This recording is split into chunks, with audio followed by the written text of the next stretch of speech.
బాలీవుడ్ నటుడు గోవింద మరియు ఆయన భార్య సునీత అహూజాపై విడాకుల వార్తలు గత కొన్ని నెలలుగా వస్తున్నాయి. ఈ వార్తలపై సునీత తాజాగా స్పందిస్తూ ఆ వార్తలు అవాస్తవమని తెలిపారు. బాలీవుడ్ స్టార్ నటుడు గోవిందపై గత కొన్ని నెలలుగా విడాకులు రూమర్స్ వినిపిస్తూనే ఉన్నాయి.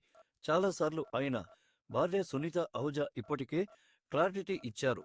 తామిద్దరం కలిసే ఉన్నామని, ఎవరు కూడా తమను విడదీయలని పేర్కొంది. రాజకీయాల్లోకి ఉండడం వల్లే తాము దూరంగా తాజాగా మరోసారి తమపై వస్తున్న విడాకుల వార్తలపై ఆయన భార్య సునీత అహూజా స్పందించింది. తాజాగా ఓ ఇంటర్వ్యూకు హాజరైన ఆమె తన భర్తపై అపారమైన నమ్మకం ఉందని తెలిపింది. ఎలాంటి తెలివితక్కువ మహిళ మమ్మల్ని వేరు చేయలేదని స్పష్టం చేసింది.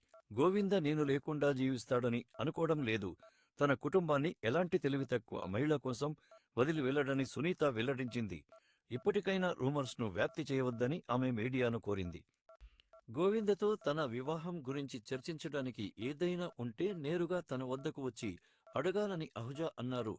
ఇలాంటి వాటిని ఎప్పటికీ అంగీకరించనని, ఎవరికైనా ధైర్యం ఉంటే నన్ను నేరుగా అడగాలని తెలిపింది.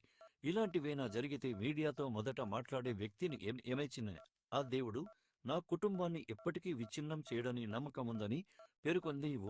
వీరు ఎల్ అరు టిర్జా, టీనా అహుజా అని ఇద్దరు పిల్లలు సంతానం ఉన్నారు. సునీత అహూజా తమ వివాహంపై వచ్చిన అవాస్తవ వార్తలను తిప్పికొట్టారు. గోవిందతో తనకున్న అనుబంధాన్ని, కుటుంబ బంధాన్ని ఆమె ప్రేమతో వివరించారు. వారి వివాహం బలంగా ఉందని ఆమె నమ్మకం వ్యక్తం చేశారు.